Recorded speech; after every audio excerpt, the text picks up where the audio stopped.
দেখেছেন, কারো শরীর স্পর্শ করতেছে না, খালি সাউন্ড করতেছে। জিন্দেগিতে চিন্তা করেছিলেন হাসিনার জাউরা ঠোলা এইভাবে পুলিশ হয়ে উঠবে? ভাবেন নাই, কিন্তু হয়েছে। পুলিশের দুইজন নেতৃত্বে, খোদাবক্স ভাই আর বাহার ভাই, দুজনেই বাংলাদেশের জনগণের তরফ থেকে টুঙ্গিপাড়া সহ দেখে থাকে মোদির দিকে, আর আসিছে গেরিলা যুদ্ধের হাউস নিয়া। মোদির কি অবস্থা জানিস? আমেরিকার তো গেছিল, কি হয়েছে সেটি আসেন দেখি।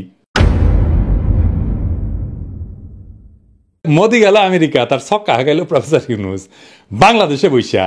বাংলাদেশের কৌশলগত এবং কূটনৈতিক সক্ষমতা আন্তর্জাতিক অঙ্গনে নতুন উচ্চতায় পৌঁছেছে এই গত কয়েকদিনে। বিশ্বব্যাপী প্রযুক্তিগত এবং রাজনৈতিক অগ্রগতির কেন্দ্রবিন্দুতে বাংলাদেশ এখন একটা গুরুত্বপূর্ণ খেলোয়াড় হিসেবে আবির্ভূত হয়ে গেছে। ইলন মাস্কের সাথে আমেরিকাত গিয়ে মোদি মিটিং করেছে, আর তার কয়েক ঘন্টা আগে প্রফেসর ইউনূস ইলন মাস্কের সাথে মিটিং করেছে। আমরা মোদির আমেরিকা সফরের সাথে প্রফেসর ইউনূসের ইলন মাস্কের মিটিং এর একটা তুলনামূলক আলোচনা করব। ইলন মাস্ককে যারা চিনেন না, আলোচনা শুরু হয়েছে, সামাজিক যোগাযোগ মাধ্যমে ভাইরাল হয়েছে। তবে তার এই বক্তব্যটিকে আমি সমর্থন করি। তিনি বলছেন, জাতীয় ঐক্য কমিশনের যে বৈঠকটি ছিল রাজনৈতিক দলগুলোর সঙ্গে শনিবার, সেখানে তার বক্তব্যের একটি অংশে তিনি বলছেন যে সংস্কার ইস্যুতে কোন রাজনৈতিক দল কোন ইস্যুতে একমত হয়েছে কিংবা দ্বিমত পোষণ করেছে সেগুলো ওয়েবসাইটে তুলে ধরা হবে। আমাদের দায়িত্ব হলো জাতির সামনে আপনাদের ইচ্ছে। কেন মেঘ খনাচ্ছে তৃণমূল কংগ্রেসের উপর, সেটা আমার মতো করে আমি বলবো। আপনারা সহমত হতে পারেন, নাও হতে পারেন। আপনাদের মতামত কমেন্ট বক্সে লিখবেন। এক, দেখুন, এই সরকার কার্যত দেউলিয়া। একটা ইন্টারেস্টিং আন্দোলন, সেটা হচ্ছে টকশো তারকারা। কেন টকশো তারকারা আন্দোলন করছে? যে তাদের সম্মানী বাড়ানোর জন্য। এখন সম্মানী মানে 2000 টাকা, কোথাও কোথাও 1000 টাকাও দেওয়া হয়। আসসালামু আলাইকুম প্রিয় দর্শক, বর্তমান যে বাংলাদেশের পরিস্থিতি এবং প্রেক্ষাপট সৃষ্টি হয়েছে তারই আলোকে কিছু গুরুত্বপূর্ণ ভিডিও ফুটেজ নিয়ে হাজির হয়েছি। তাই বলবো দর্শক, যারা ভিডিওটি অন করেছেন না টেনে মনোযোগ সহকারে সম্পূর্ণ ভিডিওটি দেখবেন, তাহলে আজকের বিষয়টি বুঝতে পারবেন। তো চলুন দর্শক, ভিডিওর শুরুতেই যে কিছু অংশবিশেষ দেখানো হয়েছে সেই ভিডিওগুলোর বিস্তারিত এখন দেখতে পাবেন। তার আগে বলবো, প্রতিদিনের আপডেট নিউজ দেখতে চ্যানেলটি সাবস্ক্রাইব করে রাখতে পারেন এবং ফেসবুক পেজ থেকে দেখলে পেজটি ফলো দিয়ে রাখতে পারেন। তো চলুন দর্শক, ভিডিওতে একটা লাইক দিয়ে ধারাবাহিকভাবে সম্পূর্ণ ভিডিওটি দেখে আসি। দেখেছেন, কারো শরীর স্পর্শ করতেছে না, খালি সাউন্ড করতেছে। জিন্দেগিতে চিন্তা করেছিলেন হাসিনার জাউরা ঠোলা এইভাবে পুলিশ হয়ে উঠবে? ভাবেন নাই, কিন্তু হয়েছে। পুলিশের দুইজন নেতৃত্বে, খোদাবক্স ভাই আর বাহার ভাই, দুজনেই বাংলাদেশের জনগণের তরফ থেকে আমার সালাম আর কৃতজ্ঞতা গ্রহণ করেন। আপনারা এক অসাধ্য সাধন করছেন। যে পুলিশ সদস্যকে দেখা যাইতেছে এই ভিডিওতে, উনারা আইডেন্টিফাই করেন, প্রমোশন দেন, পুরস্কৃত করেন, জাতির সামনে পরিচয় করায় দেন। এই পুলিশ সদস্যকে জিতে পাবেন, বুকে জড়ায় ধরবেন, না খিলে ছাড়বেন না, এক কাপ চা হইলে খিলাবেন। এবার আসেন আজকের আলোচনায়। এই যে খেলা হবে, এই স্লোগান তো দিছিল শামীম ওসমান, তাই না? 24 তারিখের পরে আসো খেলবো, খেলা হবে, খেলা হবে। 24 তারিখের পরে খেলা হবে। তুই, তোর খালেদা জিয়া, তোর জামাত, তোর হেফাজত সব নিয়ে আমরা খেলবো। 24 তারিখের পরে খেলা হবে। তো খেলা শুরু হওয়ার আগে আমেরিকারা ভাগলো। সাহস থাকলে দেশে আয় বইলা অতি বীরত্বের সঙ্গে হেলিকপ্টারে পলাইলো তার নেত্রী। তাদের তীর্থভূমি ধানমন্ডি 32 নম্বর জয় বাংলা করে দেওয়ায় ওরা এতিম। এখন ওখানে নতুন বাপ দরকার। দেখেন আমেরিকা তারা মোদির নামে স্লোগান দেয়, welcome welcome Modiji, Modiji, we are for Modiji, we are for Modiji, we support Modiji, Modiji, we support মোদিজি, মোদিজি। দেখেছেন, শুধু স্লোগান হইলে বুঝতাম যে মুখ ফসকা ফট করে কয়ে দিছে, তা না, তারা ব্যানারও লিখে আনিছে। তার মানে এটা চিন্তা করে স্লোগান দেওয়া। দেখেছেন, দুনিয়ার কোন রাজনৈতিক দল আছে আর এক দেশের রাজনৈতিক নেতার নামে স্লোগান দেয়? নাই। আওয়ামী লীগ কি বাংলাদেশের দল না? তবে তারা কেন মোদির নামে স্লোগান দেয়? আওয়ামী লীগ কি তাইলে বাংলাদেশের দল তো না, ওরা মোদির নামে স্লোগান দেয়, ওটা ইন্ডিয়ার দল। তো মোদির নামে কেন স্লোগান দেয় সেটা বুঝতে হলে আপনার ওই হাফিক মজুমদারের একটা ক্লিপ দেখা লাগবে ইন্ডিয়ান টিভি। অবশ্য উপি হিসাবে আপনি দেখবেন বাংলাদেশ নামের এই ভূখণ্ডের উপরে, এই রাষ্ট্রের উপরে তাদের এই আওয়ামী লীগারদের কি বিপুল ঘৃণা। আগে শুনেন। প্লিজ প্লিজ একটা কথা আমি আপনাকে অনুরোধ করি, বাঙালির সাথে বাংলাদেশিদেরকে মেলাবেন না। বাঙালির একটা সত্তা রয়েছে, বাঙালির একটা আত্মমর্যাদা রয়েছে, বাংলাদেশিদের কোনো আত্মমর্যাদা নাই। দাদা বুঝতে পারছি আপনার বাংলাদেশি বলবেন, আপনি বাঙালি বলবেন না। এদের এটা কোনো জাত নাই, এটা কোনো জাত পরিচয় নাই। এরা নিজের পিতার ঘর ভেঙে ফেলে, এদের কিসের জাত পরিচয়? কিসের জাত পরিচয় এদের? যে তার পিতার ঘর ভেঙে ফেলে, যে তার ঐতিহাসিক স্থান ভেঙে ফেলে, তাদের জাত পরিচয় কি? এরা যেই পাতে খায় সেই পাতে হাগে। আপনি তাদেরকে মুক্তিযুদ্ধের সময় কলকাতা তাদেরকে কি করেছে, ইন্ডিয়া তাদেরকে কি করেছে সব ভুলে গেছে এই বেঈমানের জাত। আমি ঘৃণা বোধ করি যে আমি এই দেশে জন্মেছি, আমি ঘৃণা বোধ করি। আমার কাছে মনে হয় এই দেশকে মানে এইখানে একটা যুদ্ধ শুরু হয়ে গেছে। এই যুদ্ধে এখন আমাদেরকে স্বাধীন করবার পালা। অস্ত্র হাতে নামতে হবে, এখানে গেরিলা যুদ্ধ করতে হবে, এখানে আমাদেরকে ট্রেনিং নিতে হবে। দেখেছেন, যুদ্ধ করবি, গেরিলা যুদ্ধ করবি। আবার তীর্থভূমি বাঁচাইতে আসলে হইনি, বুঝলাম হইনি, সাহস আছে কি আছে জীবনে, মরে গেলে আড্ডি ছিঁড়ে গেলে তা না আসলে হইনি না, তা আসলে না কে? কারণ ওই হ্যাডমটা নাই, কখনো ছিল না। 1971 হ্যাডম ছিল না, ইন্ডিয়ারে বাপ দেখে নিয়ে এসেছিল, এখন ইন্ডিয়ারে বাপই ডাকা লাগে। ওই প্রোগ্রামের অ্যাঙ্কার আবার বলে কি 1971 মতো ইন্ডিয়াকে সাহায্য করতে হবে। শুনেন। কিন্তু এবার কি তাহলে আবার ভারতের কাছে সাহায্য চাওয়ার দিন এগিয়ে এসেছে? কারণ এই মুহূর্তে দাঁড়িয়ে স্বাধীন দেশ যদি কোনোভাবে সাহায্য না চায়, তাহলে একটা দেশ আরেকটা দেশের রাজনীতিতে গিয়ে সরাসরি নাক গলাতে পারে না। বাপরে, আমেরিকা থেকে 5 লাখ দিয়ে ডান্ডা বেরিয়ে পড়ে পেটে দিছে, আর ওই বাংলাদেশে আওয়ামী লীগের আবার ক্ষমতা বসে দিবি। ওরে বাবা, গোয়াত নাই সাম, রাধাকৃষ্ণের নাম। তার মানে আওয়ামী লীগের এইসব থার্ড ক্লাস ইন্ডিয়ান চ্যানেল চায় বাংলাদেশের সামরিক হস্তক্ষেপ করে ইন্ডিয়া আবার হাসিনার হারানো রাজ্য উদ্ধার করে দিই। এই জন্যই আমেরিকাত মোদির নামে স্লোগান দিছে। আবার দেখান রিটা সাহেব। Welcome welcome Modiji, Modiji we are for Modiji, we are for Modiji, we are for Sheikh Hasina, we are for Sheikh Hasina, Sheikh Hasina, we support Modiji, Modiji we support Modiji, Modiji we support মোদিজি, মোদিজি। আবার দেখেন সে কয় আমাদের নাকি লজ্জা নাই। হারপ্রীত মজুমদার কয় আমাদের কোনো লজ্জা বোধ নেই, কিচ্ছু নেই। আমরা আমাদের মহামনীষীদেরকে ঠিক এভাবে ট্রিট করি। মাত্র 6 মাস আগে পাখির মতো গুলি করে বাচ্চা বাচ্চা ছেলে মেয়েগুলোকে মাইরা ফেলাইলো, হেলিকপ্টার থেকে গুলি করলো, ব্লক রেট দিয়ে তুলে নিয়ে গেল, জাতিসংঘের রিপোর্ট আসলো। এর চাইতে বড় আন্তর্জাতিক প্রমাণ আর কি হইতে পারে? তা ওদের লজ্জা নাই, বিন্দু মাত্র অনুশোচনা নাই। আবার উল্টে আমাদেরকে বলে লজ্জা নাই। কেমন জাউরা দেখেন। এইসব জাউরাদের জন্য গণতান্ত্রিক অধিকার চায় আবার অনেকে। ফ্যাসিস্টদের গণতান্ত্রিক অধিকার বা প্রোটেকশন দেওয়া হচ্ছে স্যার একটা সুশীল জাউরামো। একটা কথা আমাদের পরিষ্কার করে বোঝা উচিত, বাংলাদেশ রাষ্ট্রের ফ্যাসিজম বিচার করার আইন নাই। গণতন্ত্র সুশীলতা দিয়া আপনি ফ্যাসিজম ডিল করতে গেলে আপনি পরাজিত হবেন, লিখে রাখেন। আপনি মরিছেন, ফ্যাসিস্টের সাথে সুশীলতা করতে গেলে মরিছেন। আমি কি সেটা আপনি দেখেন।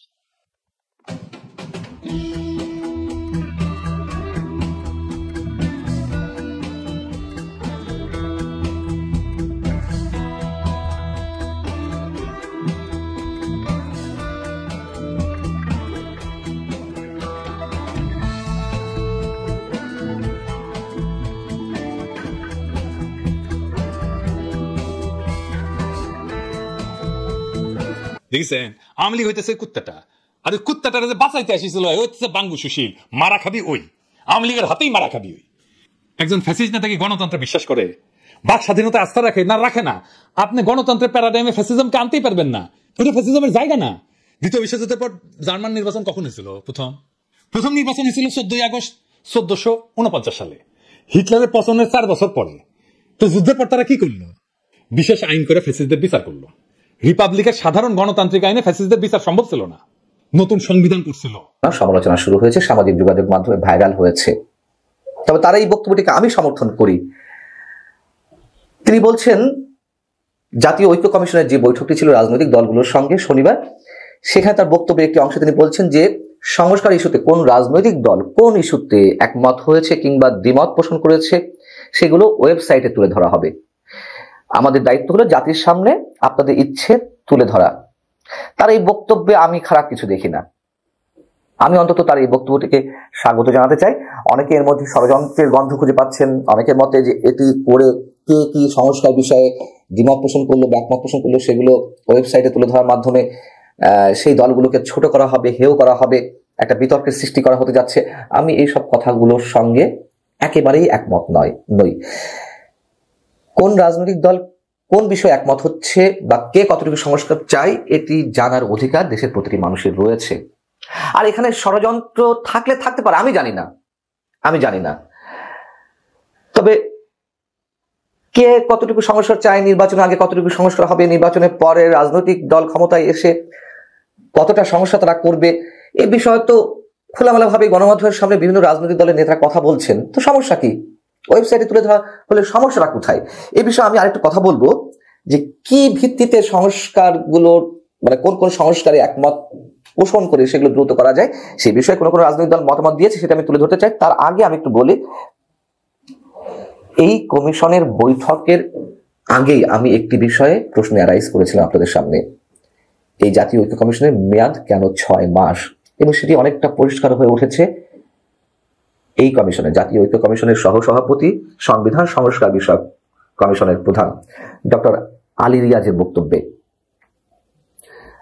সভা শেষে ডক্টর আলী রিয়াজ গণমাধ্যমকে যে কথাগুলো বলছেন সেটা আমরা একটু খেয়াল করে শুনি।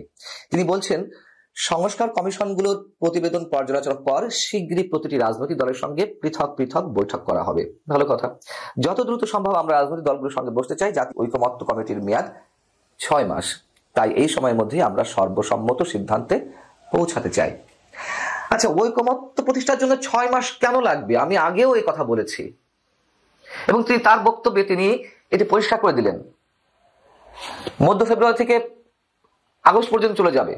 যদিও তিনি বলেছেন যত দ্রুত সম্ভব আমরা ঐকমত্য প্রতিষ্ঠার চেষ্টা করব, এটা স্রেফ কথার কথা। আমি নিশ্চিত করে বলছি, একেবারে আমি না বললেও যদি মানুষ ধরে নেয় যে আসলে কালক্ষেপণের আরো একটি প্রচেষ্টা, এই যে ঐকমত্য সৃষ্টির যে উদ্যোগটি, সেটি একটা গভীর ষড়যন্ত্র নির্বাচনকে বিলম্বিত করার, যারা এটি মনে করবে তারা কি ভুল করবেন? নিশ্চয়ই না। যেটি বলছিলাম যে একটা সহজ সমাধান কোন কোন রাজনৈতিক দল দিয়েছে, যেমন ন্যাশনাল ডেমোক্রেটিক মুভমেন্ট এনডিএম এর যিনি আহ্বায়ক বা সভাপতি ববি হাজাজ, তিনি কিন্তু গণমাধ্যমের সামনে বলেছেন যে একটা সহজ সমাধান আছে। কি সেই সহজ সমাধান?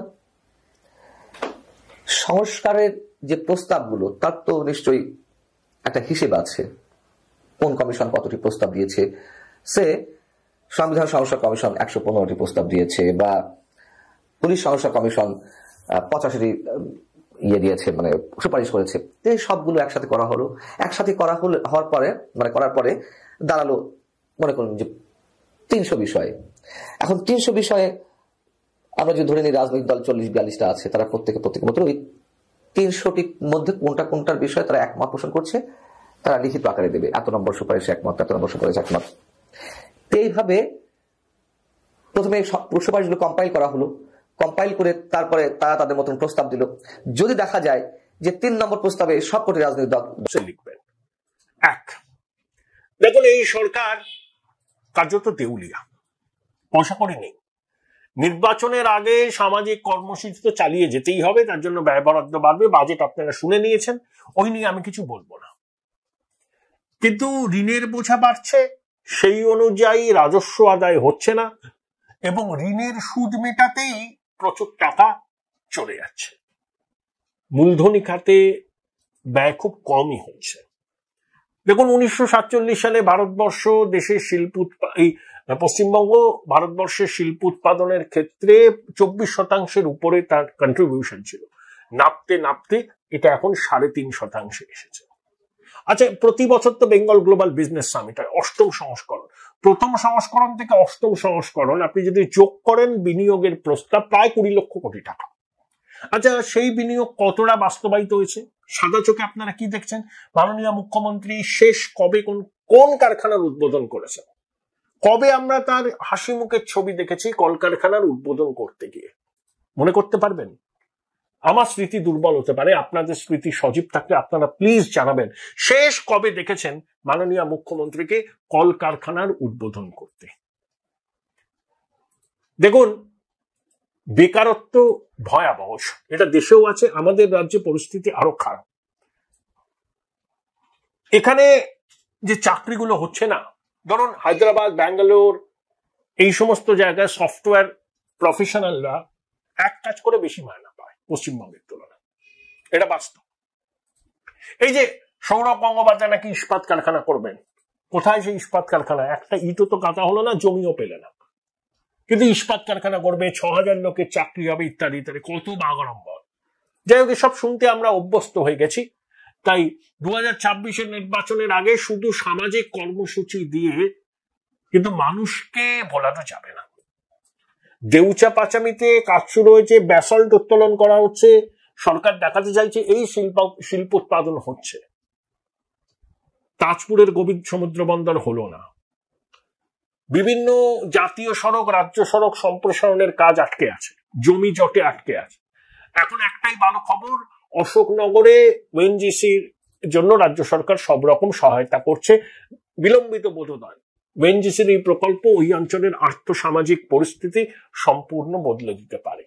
তাই প্রকৃত কর্মসংস্থানের সুযোগ সৃষ্টি না করতে পারলে 26-এর নির্বাচন শক্ত হবে। 2, সংখ্যালঘুরা লক স্টক এন্ড ব্যারেল তৃণমূলকে আগেও ভোট দিয়েছেন, এবারও দেবে, কিন্তু শুধুমাত্র মুসলমান ভোটকে নির্ভর করে কিন্তু নির্বাচনী বৈতরণী সব সময় পার হওয়া যায় না। বাংলাদেশের ঘটনার পর হিন্দু কনসলিডেশন হয়েছে। একেই তো এই রাজ্যে হিন্দু কনসলিডেশন বিজেপির পক্ষে 54%, 3% আর যদি বাড়াতে পারে বিজেপি, তাহলে কিন্তু কাঁটে টাক্কার হবে। তৃণমূল 100 পূর্ণমানে পরীক্ষা দেয়, বিজেপি দেয় 70 পূর্ণমানে পরীক্ষা। বিজেপি নেতারা বুঝেছেন যে ধর্মীয় সংখ্যালঘুরা 1% বাদ দিয়ে তাদেরকে ভোট দেবেন না, কিন্তু হিন্দু ভোট কনসলিডেট হলে তৃণমূলের ঘাড়ের কাছে বিজেপি নিঃশ্বাস ফেলবে। 3, 100 দিনের কাজের টাকা কেন্দ্র ছাড়বে না, নির্মলা সীতারামন বলেই দিয়েছেন। আবাস যোজনার টাকা কেন্দ্র দেবে না, কারণ নির্মলা সীতারামন বলেছেন যে 25 লক্ষ ভুয়ো জব কার্ড তারা আইডেন্টিফাই করেছেন। আর আবাস যোজনা, 100 দিনের কাজ, এমনকি মিড ডে মিলের কাজ বরাদ্দ টাকায় 9-6 হয়েছে, এবং রাজ্য সরকার অপরাধীদের ধরে সেই টাকা রিকভার করেনি। কেন্দ্র যদি এই প্রকল্পগুলোতে টাকা না দেয়, কত রাজ্য সরকার ধার করে করে 50 দিনের কাজ দেবে, বাংলা আবাস যোজনা করবে? এটা সলিউশন নয়। যত ধার করবে তত পরিকাঠামো বা মূলধনী খাতে ব্যয় বরাদ্দ কমবে এবং ঋণের সুদ মেটাতে নাভিশ্বাস দশা হবে। এই যে বাজেটে বলা হয়েছে বিদ্যুৎ ক্ষেত্রে রিফর্ম করলে জিএসটিপির অতিরিক্ত 0.5% ঋণ পাওয়া যাবে বাজার থেকে, কিন্তু রাজ্য সরকার বিদ্যুৎ ক্ষেত্রে সংস্কার করবে না যদি না বাড়তি ঋণ বাজার থেকে তোলার তাগিদে তারা সংস্কারটুকু করে। 4, দলের মধ্যে এখন আড়াআড়ি বিভাজন, এটাকে কেউ পারিবারিক নাটক বলে অভিহিত করলে আমি মানতে রাজি নই, অন্তত আজকে পর্যন্ত। আগামী দিনে কি হবে কেউ প্রেডিক্ট করতে পারে না। অভিষেক বন্দ্যোপাধ্যায়ের সঙ্গে একটা ইন্টারেস্টিং আন্দোলন, সেটা হচ্ছে টকশো তারকারা। কেন টকশো তারকারা আন্দোলন করছে? যে তাদের সম্মানী বাড়ানোর জন্য। এখন সম্মানী মানে 2000 টাকা, কোথাও কোথাও 1000 টাকাও দেওয়া হয়, যেমন ইন্ডিপেন্ডেন্ট টিভি 1000 টাকা, এরকম আরো হয়তো কেউ দেয়, কিন্তু 2000 টাকা তারা বেজ লাইন ধরেছে। তারা বলছে যে আগে শুধু টেলিভিশনে সম্প্রচার হতো টকশো, সেই হিসেবে 2000 টাকা দেওয়া হতো, সেটাও কম। কিন্তু এখন এই টকশোর কন্টেন্টটা পুরোটা ভাগ ভাগ করে ইউটিউব, ফেসবুক আরো নানা মাধ্যমে যেখান থেকে আয় করা হয় সমস্ত মাধ্যমে দেওয়া হয়, কিন্তু টকশো তারকাদের বা টকশোর পারিশ্রমিক সেই আগের মতনই আছে। সেই কারণে এখানে বেশ কিছু সংখ্যক যারা বিভিন্ন টেলিভিশনের টকশোতে যান, তারা নিজেরা আলাপ আলোচনা করে একটা সিদ্ধান্ত নিয়েছে তারা আর টকশোতে যাবেন না। আসলে এটা ঠিক আছে, এটা তারা করতে পারে, কিন্তু সামগ্রিকভাবে আমাদের আসলে টকশোটাই আমার কাছে কেন জানি বিতর্কিত মনে হয়। আওয়ামী লীগ আমলে একসময় বিতর্ক ছিল, এখন আরেক রকম বিতর্ক। আওয়ামী লীগ আমলে ছিল যে একটা সরকারের পক্ষে থাকতেই হবে আর একটা বিপক্ষে থাকতে হবে। তো মনে করেন যে যদি কেউ মনে করে সাবজেক্ট ভিত্তিতে আজকে তারা ওই সরকারের পক্ষে থাকবে বা বিপক্ষে থাকবে, এরকম মানে যারা মানসিকতার লোক, সেটারও কাউন্টারে তারা একদম নিশ্চিতভাবে সরকার সমর্থক টকারদেরকে আনত।